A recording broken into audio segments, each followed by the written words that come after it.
All right, you're welcome back to the show. Like we promised that we have other things for you, and there's a topic we are going to be exploring this morning. We are going to be looking at the topic that says the path to a disaster-free future, empowering youth through education. That's what we are going to explore this morning. And just to remind you that yesterday, being the 13th day of October 2024, we commemorated and recognized the devastating impact of disasters worldwide, with over 26,000 disasters since 2000, claiming millions of lives and $3 trillion dollars in losses. That means that we must act now. And our focus this morning on this show is mainly on how we can build resilience through disaster risk governance this morning. So we implore you to join us as we explore the effective governance, talk about climate change, adaptation, and community-led initiatives to create a safer, more sustainable world. Okay? So we have some guests in the studios this morning that will help us with the topic of the discussion. And my co-anchor is also here, Ajulu Chukwu Okabwe. Ajulu, yeah. You're welcome back. Thank you. Thank you. It's always glad to be back. The Anambra viewers world over. Well, let us get down to the nitty-gritty of what we have for you this lovely Monday morning. Sit back, relax, and enjoy. Okay, and our guests this morning are Peculiar Arinze. Peculiar Arinze is a disaster management coordinator, Nigeria Red Cross Society, Anambra State Chapter. He is also a disaster management coordinator, Nigeria Red Cross, Anambra State Branch, Youth Agenda and Volunteer Coordinator, Anambra State Branch of Nigeria Red Cross. Sorry for that mix-up. You're welcome. Thank you so much. Good morning, Anambra. Good morning, Anambra. We also have Chinelo Umilkafo. Chinelo is the Secretary, Nigeria Environment Society. Nelo, how you doing? I'm fine. Good morning, Anambra. All right.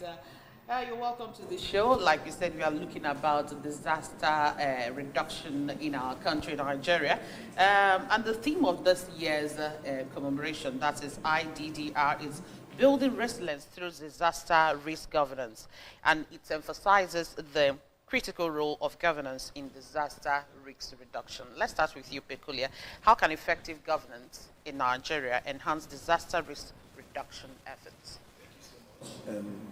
Just like you stated earlier, yesterday is 13th October annually is celebrated as International Disaster Risk Reduction Day.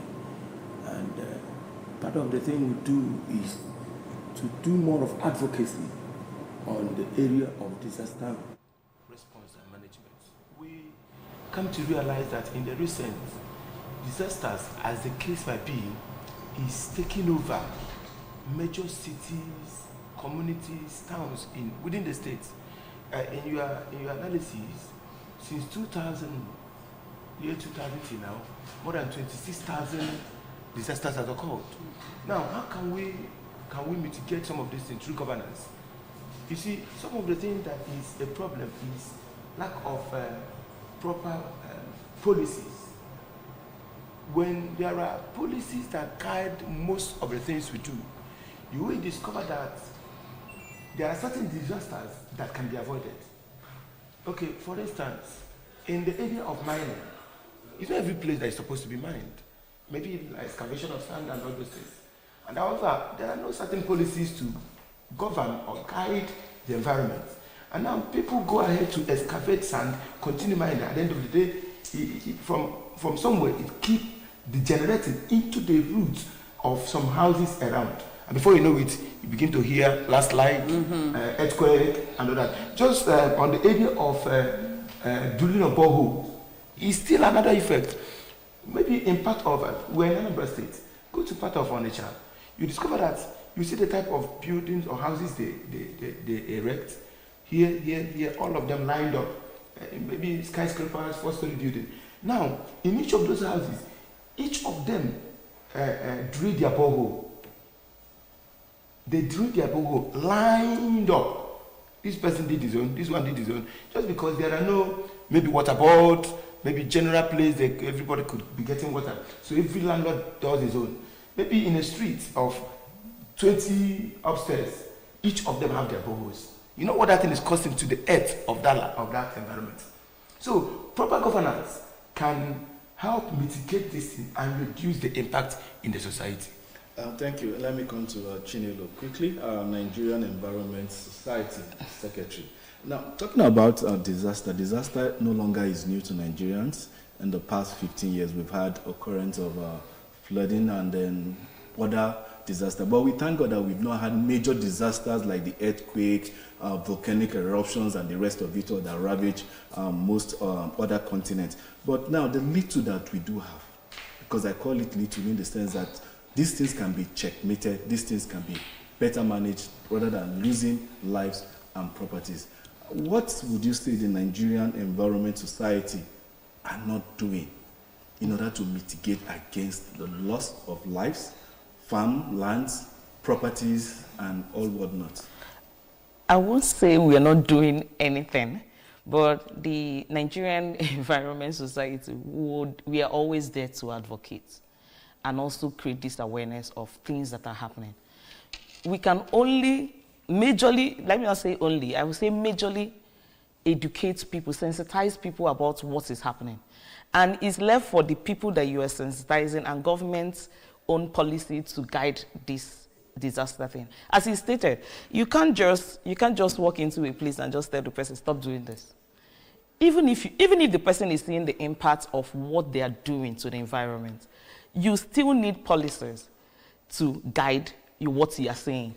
As much as I don't know what we call small disaster. Yeah. There is nothing like small. There is nothing like small disaster. We've seen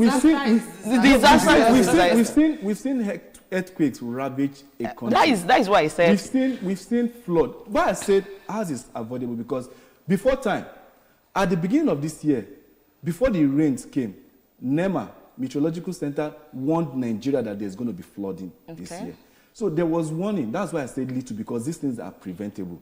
And even the channel ways where this flooding do affect Nigeria and the coastal regions of Nigeria, still things can be done, but nothing seems to be happening. And then you see Nigerians, when it's almost that time, you will now see governments now telling you don't build houses on the pathways where these water channels, where these waters could go. But then at the same time, you begin to wonder, what arm of the government should actually do citizens hold responsible? You understand, when things like this do happen? The arm of the government. I still have a problem calling disasters small because I know how big and how big disaster. No. I have no. You remove the word small. Just remove exactly. Yeah. Just remove the word small and big. Yeah. Because as much as we have a way of adapting, doesn't make it small. Nigerians are just, I don't know, we are just so unique in adapting to things. If you go to the Western world where they all give them this preparedness, they do that. So it's not about giving the notice. It's the impact it has on the people. That is why I said I have a problem with the name. So which management or which arm of the government should be responsible? I think the environment ministry, there should be disaster management and risk management. Yeah, we have SEMA.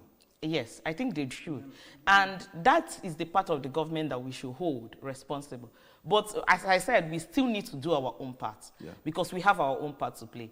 You know, in the topic, there is a section of empowering youth to be aware of what is happening in the society. Most people don't even know. That is the truth. That is where the societies, the NGOs, and all those come in, where they have to educate people on what not to do and what to do. So it's a combined effort. It's not just the government. It's your own part as the individual, the government part as the government comes together and make it work. Okay, I'll still ask you this question, Chinelo, because you're an environmentalist, so to say. Now, let's talk about some of the things. I know some of these disasters that come our way, they are natural disasters, like flooding, but just like he said, we can actually mitigate them. But I want to talk about some of the practices that we as citizens, as individuals, we indulge in that actually hamper our environment. So I need you to, just say some of them. so that people listening will understand, because it's about creating awareness. It's about letting people know that these things that you're doing and you think that you're doing the right thing, that it could be one of the factors that is contributing to what we are facing today. Okay, for instance, I would just list the environmental pollution. As he listed when he was talking about how people just dig borehole anyhow, there is something called environmental impact assessments, which is usually done when you do most of your industries. In fact, most of the buildings, you're supposed to actually know the impact of what you're doing to the environment, which we just take like normal. I don't know why we do that, but we do take it like it's not important. But those things are the important things, because if you don't checkmate somebody that is building a factory, how this factory is going to impact the environment and the people living around it, then in 10 years coming, it becomes a problem. So environmental pollutions, in fact, even waste disposal, we do throw away debt everywhere.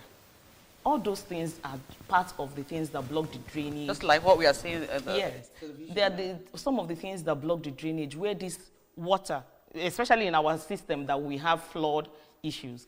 So we block these drainages that is supposed to move the water to the endpoint. We block them, and we expect the government to come again. It's not always the government. That is why I said it's both ways. It's the individuals and the government. So when you throw your debt indiscriminately, you don't plant. I advocate for 3 plants in a lot.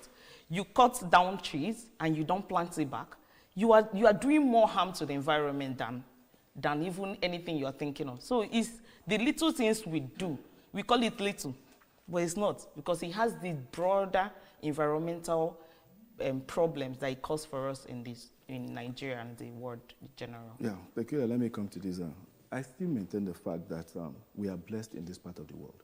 Yeah. There are countries in the world that are ravaged by typhoon. Yeah. They are ravaged by earthquakes. Exactly. They are ravaged by thunderstorm. Exactly. One country, they are ravaged by, name it, landslide and the rest. They still manage to survive it, and they still manage to build infrastructures almost immediately after these things ravage them. Flood, and I keep mentioning, ordinary flood with 6-8 months notice. We still don't know how to checkmate these things.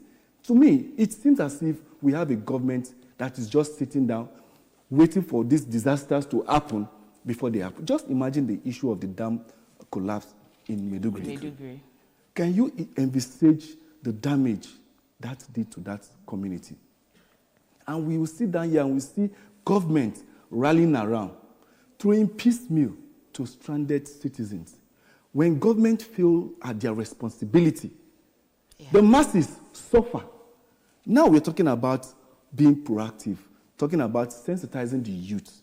The youth cannot jump the gun where the government has failed. Exactly. So now, where do we bridge the gap in order for this advocacy that we're talking about to have a lasting impact in future generations? Because I still maintain the fact that God so kind, we are lucky. If we were being hit by typhoon by December, hit by monsoon rain by August, maybe earthquake, that means country Nigeria will no longer be existing. So now, what is it that we need to do in order to foster all of this? Because government alone, like you said, can't do it. We are talking about empowering the youth, creating more advocacy. Is it to take it to school and teach, or what other means do you think you have? Thank you. Let me start taking from then. She said something when she was rounding up, and she talked about people cut down trees without having a notion of replanting. Yesterday, I was at, what do you call it? College of Health, Okofia, to talk about this disaster something. And right there, I personally handed over more than 10 nursery seed cashew. Yes. Now, I told them, get to the school management, look at the environment, and let's see how to mitigate some of these things and seek for places you can plant trees. Of course, it will be recorded to your name. As you graduate, 10 years, 30 years to come, when you visit, you see that something you did is already creating an impact. Now, however, I am interested in other areas of disaster, not just flood. Just like that Okofia side, Newi, which has a very big problem with flood. Erosion. Erosion. And that is more reason why I took it to that end. Now, what about road crash? These things are disasters. Yeah. That a good number of us will pick up a vehicle that is not all that properly functioning, and they will enter the road. At the end of the day, they try to hit the brake, and it's not holding again. You know, these are some of the things. Now, to the youth, we need to create more awareness. A lot of us, a lot of people out there lack knowledge about what we are talking about. In the present, I was talking with somebody a few days back, and he don't seem to understand what we mean by when you talk about all these things. He's kind of a novice to it.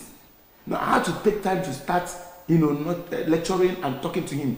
Last weekend, I was in Edo State, last weekend, talking with somebody about the CNG vehicles, the transit and all those things. I said, what plans have you people set up in the part of the country where we exist? You know that carelessness is part of our, maybe tends to be part of our life. So, and then the CNG, the cylinder is there in the boot and all those things. A vehicle hits you from the back. You know what is going to happen? Explosion. So, what idea or what plan do you people have, to mitigate this thing in case any of this thing happens? These are some of the things. So, in conclusion to this, we need to take the information more to the youth. And just like I think the last administrator said, the change begins with you. As an individual, I keep telling people, one of the good things with America, they will always say, do not seek for what America will do for you, but ask for what you can do for America. If we begin to have such ideology, in my own little way, what can I contribute? Now, a lot of persons, as soon as it's trying to rain, you see them carry their debris to the gutter. That blocks the waterways. At the end of the day, it gets filled up. The water now starts flowing back to the compound, and they will tell the government is not doing this and that. Government in their own part is doing, even though they may not have done enough. But then, we as individuals, as citizens, we have our roles to play. And part of our role is to put our hand and do the necessary thing we are supposed to do, not waiting or not relaxing for government to come and wash away our compound for us. Okay, let's come back to Chinelo. Just like you mentioned, erosion, that is what is facing us in Anambra State, the major disaster we are facing in Anambra State, because we are being termed the erosion headquarters in Nigeria. And it's not just in Okofia, it's everywhere, it's scattered. We have in Oko community, even in my town, Obosi, we have erosion sites scattered everywhere in the towns in Anambra State. And now I know that the state government have made efforts to see how they can mitigate the expansion sites in the state. But the state government, they can do it alone, because it's not just one, it's not just two, they are many. Now the question is, how can this particular disaster, we are talking about erosion because I'm in Anambra State now, how can this disaster risk reduction be mainstream into national policies? Because we need federal government intervention, we need intervention from international bodies and all that to mitigate this particular one. Because looking at it, I've been to some of the sites, and I know that it's not just what the state government can do alone. Okay, talking about erosion, we have more than 1,000 sites in Anambra State, more than. I was on this program with the Commissioner for Environment, and he said things they have been doing to mitigate, which included tree planting. So, but I can remember what he said, that now with what they are doing, they are hoping that there will be no more erosion sites, because it was increasing in 2016. It was increasing. Now, what he said was, now we will not have more. So for me, it was, thank God, that we are now very conscious of the erosion thing. And talking about the intervention of the federal government, probably international donors, and there was a project in Anambra State. I don't know if you're aware of it, Nigerian Erosion and Watershed Management Project. Watershed, yes. Yeah. So that project, as much as it winded down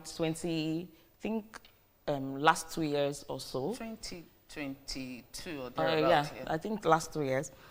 But there is an agency now for the erosion check meeting. Yes. So, and probably there are some other international donors coming in to do something about it. So it's still left for us and the government. In fact, it's left for the government to make sure that what they said they're doing it on their own part.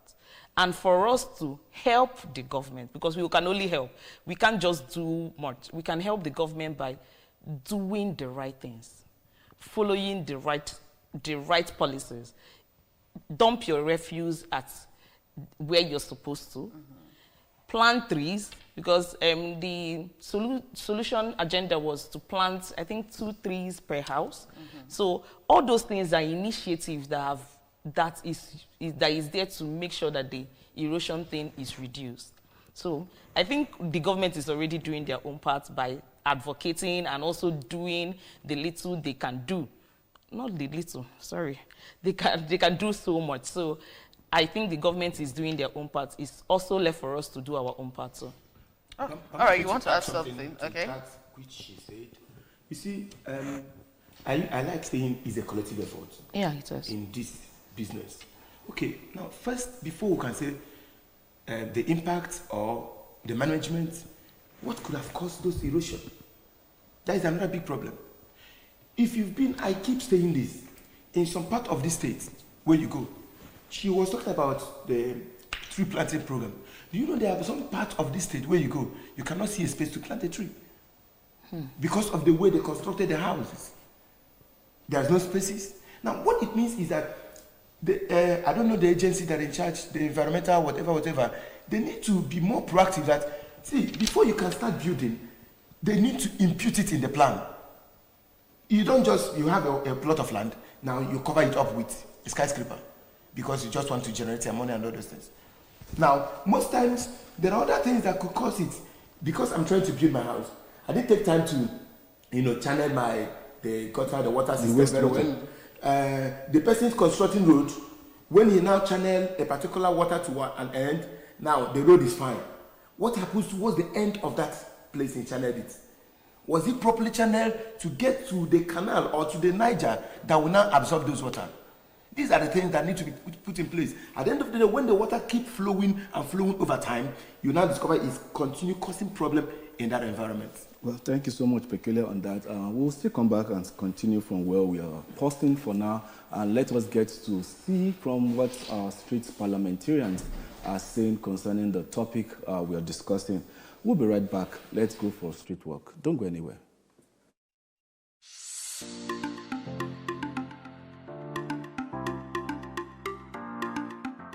Education is supposed to help us to control these natural disasters. One of the problems we have is that some of things that our children are being taught in the school is just theory. They don't normally teach them the practical aspect of it. You will see a child that is in the university, people that are supposed to know, they will drink pure water, put it in the gut, throw it anyhow. Our gutters are filled. Every time we are saying there is a flooding in this area, but before that flooding should come, we're supposed to have cleared our gutter, as in open the drainage for the water to be able to flow. As in, what our children are being taught in university are supposed to come more practical.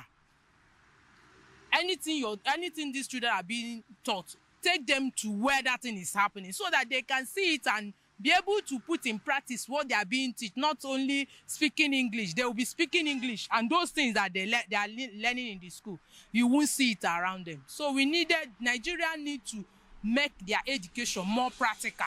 We need more practical education. This reading is not taking us anywhere. The most common disasters that we have peculiar to these our parts is the issue of flooding and then gully erosion. Matters that can be taken care of, or that we can take steps in our own little way to prevent if there is better sensitization to the populace generally, and especially the youth. Maybe youth here, because you find that the workforce or main spine of every economy or population is usually the youthful population. That's people between the ages of, say, 17, 18 to 45. So things like sensitization on the need to properly dispose refuse is essential. It will go a long way to curtail issues of flooding that we have in and around our country. You start from home. People will begin to educate their children. Don't use lighter anyhow. If you are using gas, You know how to manage the gas you are using. That is from home. You can even go to the schools. People can go to school, organize themselves, go to school, gather students, teach them in the school. Even in the churches also, you can organize people and teach them. So it's all about spreading information. Remember when I was in secondary school, in our school, whenever a teacher see you drop something on the floor, you are in trouble. And that has made me to be conscious of myself anywhere I am. I don't drop things on the floor after eating them. Teachers should do their very best to teach the children to always dispose waste in the proper places where they're supposed to keep them to prevent all these natural disasters. Educated person is someone who knows how to use his knowledge to solve his everyday problems. And in our own world today, some issues are challenging us. And one of them is this issue of natural disasters. And I believe that part of what the school does in us is to expose us to what we should know about the realities of our earthly existence. And the realities of natural disasters is part of it. And going forward, by way of our education, we should be able to cross our T's and dot our I's in terms of knowing what we should do to forestall certain things. Like the disasters of erosions, we can, through knowing how to manage our environment, we can prevent that one.